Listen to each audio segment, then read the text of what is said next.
नमस्कार साथियों, स्वागत है आपका सिविल लक्ष्य एकेडमी के Chhattisgarh daily current affairs program में। पहला प्रश्न है, 20वां computer society of India special interest group की गवर्नेंस अवार्ड किस योजना को मिला है?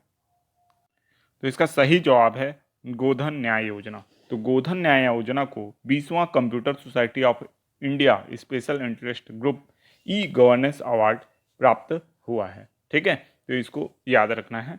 और यहाँ पे थोड़ा सा मिस्टेक हो गया है, की आ गया है ना, ये की नहीं रहेगा, यहाँ पे रहेगा ई गवर्नेंस अवार्ड। ठीक है, तो ई गवर्नेंस अवार्ड किसे मिला है इस वर्ष? गोधन न्याय योजना को मिला है, जो कि बहुत ही प्रसिद्ध योजना है और इससे पहले भी इसे कई अवार्ड से सम्मानित किया गया है। ठीक है, और गोधन न्याय योजना का जो कह सकते हैं आप थीम है, उसको भी विश्व भर में पसंद किया गया है। ठीक है, नेक्स्ट क्वेश्चन है, मध्य भारत का सबसे बड़ा ऑटो एक्सपो 2023 कहाँ आयोजित हुआ? तो इसका सही जवाब है रायपुर में। तो रायपुर में मध्य भारत का सबसे बड़ा ऑटो एक्सपो आयोजित हुआ और इसमें 50% तक की भारी छूट का भी ऑफर दिया गया था। ठीक है, तो इसको याद रखना है आपको, मध्य भारत का सबसे बड़ा ऑटो एक्सपो कहाँ आयोजित हुआ? तो रायपुर में आयोजित हुआ। नेक्स्ट क्वेश्चन है, छत्तीसगढ़ उच्च न्यायालय के मुख्य न्यायाधीश कौन बने हैं? तो ये आप लोगों को पता है, श्री रमेश कुमार सिन्हा, जस्टिस रमेश कुमार सिन्हा जो है अब छत्तीसगढ़ उच्च न्यायालय के मुख्य न्यायाधीश बन चुके हैं। ठीक है, तो इसको याद रखिएगा। नेक्स्ट क्वेश्चन है, मध्य छत्तीसगढ़ की ट्राई सिटीज में शामिल नहीं है। तो इसका सही जवाब है बिलासपुर। तो मध्य छत्तीसगढ़ की ट्राई सिटीज में शामिल नहीं है बिलासपुर। शामिल कौन कौन सा है? तो रायपुर शामिल है, दुर्ग शामिल है और भिलाई शामिल है। ठीक है, जबकि बिलासपुर इसमें शामिल नहीं है। अब ये जो ट्राई सिटीज़ हैं, यहाँ प्रदूषण कारकों का अध्ययन किया जा रहा है और प्रदूषण कारकों को पता लगाकर उनको किस तरीके से हम कम कर सकते हैं, इस पर एक वैज्ञानिक शोध किया जा रहा है। ठीक है, इसलिए ये चर्चा में है, रायपुर, दुर्ग और भिलाई।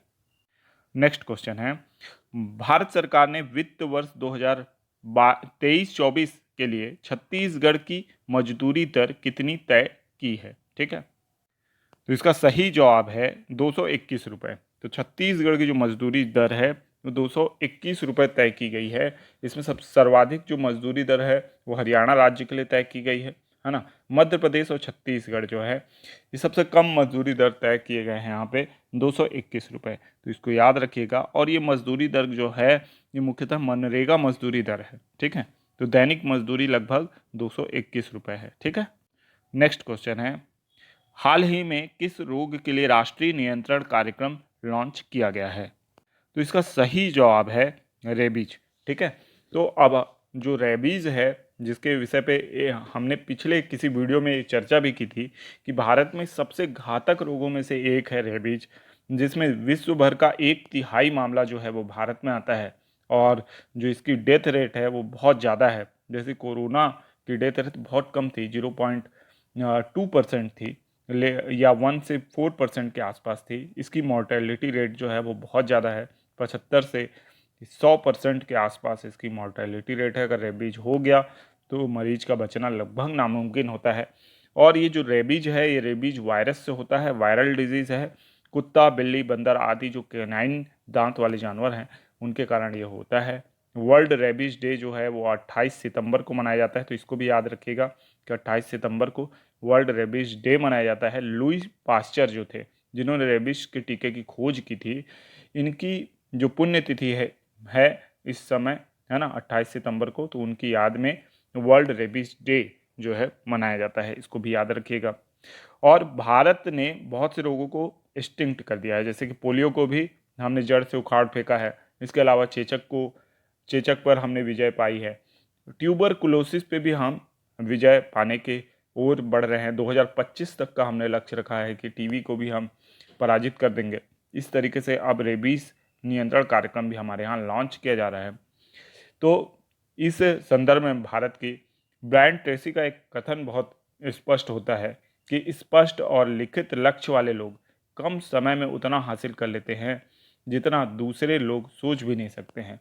तो देखिए, हमारे आस पड़ोस के जितने देश हैं, जैसे कि बांग्लादेश हो गया, या आपका पाकिस्तान हो गया, इन लोगों ने कभी भी स्पष्ट लक्ष्य अपने लिए नहीं बनाए, जबकि भारत ने स्पष्ट लक्ष्यों को और लिखित लक्ष्यों को प्रमाणित किया है और उस पर विजय भी प्राप्त की है। ठीक है, तो चलते हैं नेक्स्ट क्वेश्चन की ओर। नेक्स्ट क्वेश्चन है, केरल ज्योति पुरस्कार पहली बार किसे मिला है? तो इसका सही जवाब है एम.टी. वासुदेव नायर को। तो एम.टी. वासुदेव नायर को केरल ज्योति अवार्ड प्रदान किया गया है, तो इसको भी याद रखना है आपको। और एम.टी. वासुदेवन नायर जो हैं, है ना, इनको याद रखिएगा कि ये पहला केरल ज्योति अवार्ड प्राप्त करने वाले व्यक्ति बन गए हैं और ये केरल सरकार का सबसे बड़ा सम्मान होगा। ठीक है, अब आप लोगों के लिए होमवर्क प्रश्न है। एशियाई खो खो चैंपियनशिप 2023 के पुरुष एवं महिला वर्ग में विजेता देश कौन सा है? ठीक है, तो इसका जो जवाब है वो आपको कमेंट बॉक्स में देना है। साथ ही ये भी बताइएगा कि किस देश को हमने पराजित किया या किस देश को पराजित करके यह अवार्ड जीता गया है। ठीक है, अब चलते हैं रिवीजन प्रश्नों की ओर। केंद्र वाला जिला अस्पताल कौन बना है? तो इसका सही जवाब है कांकेर। कांकेर जिला का जो जिला अस्पताल है MRI जांच सुविधा केंद्र वाला जिला अस्पताल बना है। इससे जो मरीज हैं उन्हें बहुत ही किफ़ायती दर पर MRI जांच की सुविधा प्राप्त होगी और जो गुणवत्ता है इलाज की वो भी बढ़ेगी। ठीक है, तो इसको याद रखना है कि कांकेर जिला प्रदेश का पहला ऐसा जिला बना है जहाँ के जिले अस्पताल में MRI जांच सुविधा केंद्र उपलब्ध है। ATP मास्टर 1000 खिताब जीतने वाला सबसे उम्र दराज खिलाड़ी कौन बना है? तो इसका सही जवाब है रोहन बोपन्ना। तो रोहन बोपन्ना ने ATP मास्टर्स 1000 खिताब जीतने का रिकॉर्ड बनाया है सबसे अधिक उम्र में। उनकी उम्र है 43 वर्ष। ठीक है, इससे पहले जिनका रिकॉर्ड था उनकी उम्र थी 42 वर्ष। ठीक है, तो इसको याद रखना है आपको। और इन्होंने ये जो प्रतियोगिता है ये अकेले नहीं जीती है, यानी ग्रुप मैच था, मतलब टीम मैच था, जिसमें मैथ्यू इब्लेन जो थे इनके जोड़ीदार थे। ठीक है, पिछले महीने कतर में भी ये लोग ATP मास्टर्स की प्रतियोगिता जीते थे। ठीक है, और रोहन बोपन्ना के पास टेनिस के 24 ATP खिताब हैं, ये भी आपको याद रखना है। नेक्स्ट क्वेश्चन है, मोहसिनगढ़ किस जिले में स्थित है? इसका सही जवाब है कोंडागांव। तो मोहसिनगढ़ कोंडागांव जिले में स्थित है। ठीक है, इसको याद रखना है। यहाँ जैव विविधता पार्क जो है बनाया जा रहा है, निर्मित किया जा रहा है। ठीक है, तो इसको याद रखना है। कई बार आप लोगों के मन में ये डाउट होता है कि जो छत्तीसगढ़ का वीडियो है उसमें वर्ल्ड और इंडिया के करंट अफेयर्स क्यों कवर किए जाते हैं।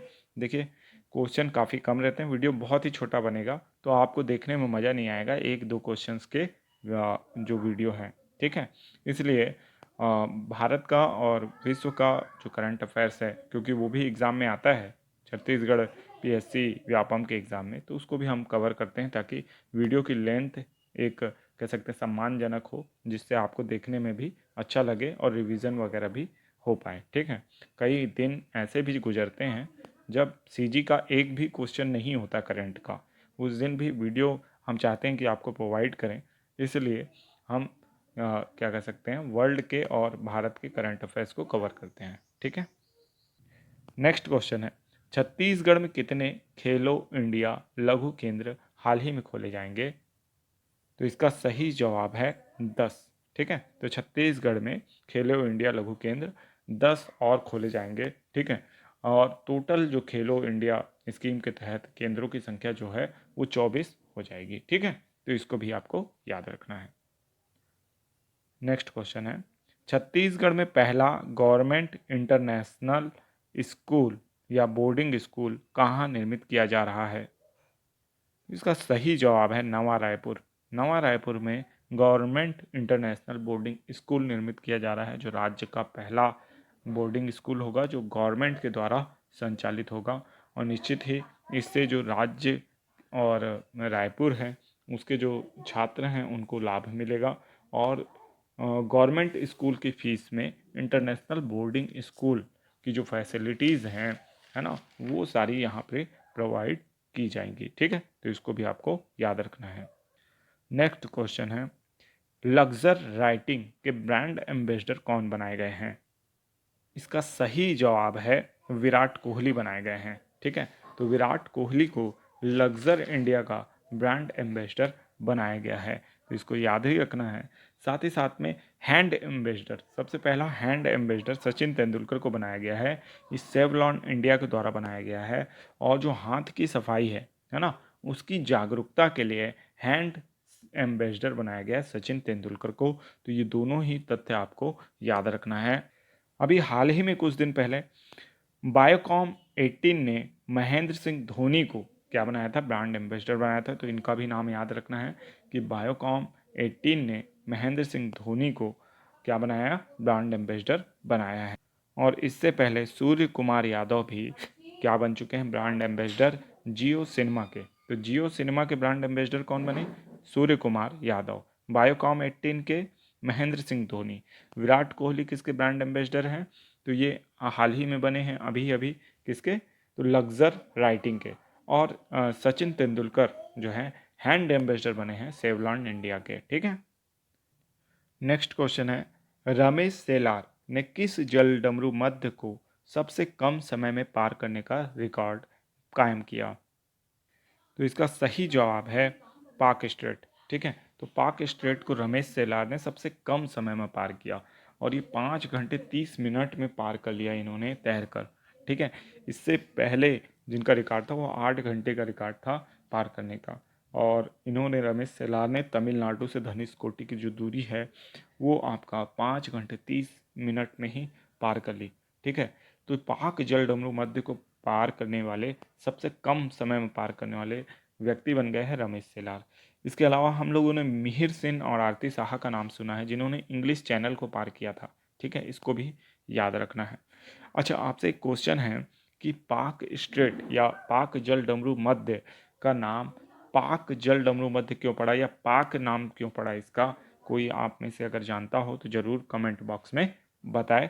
ठीक है, कि पाक जल डमरू मध्य का नाम पाक क्यों पड़ा? ठीक है, और ये जल डमरू मध्य किस देश के बीच में है? तो भारत और श्रीलंका के बीच में है। ठीक है, नेक्स्ट क्वेश्चन, पीएम मित्र के तहत कितने मेगा टेक्सटाइल पार्क स्थापित करने की घोषणा की गई?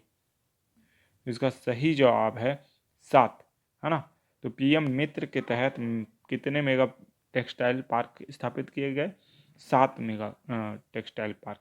इनका उद्देश्य क्या है? जो टेक्सटाइल यानी कपड़े का उद्योग है उसके क्षेत्र में भारत को आत्मनिर्भर बनाना, करीब 20 लाख रोजगार जनरेट करना, 70,000 करोड़ का निवेश भी इसमें किया जाएगा।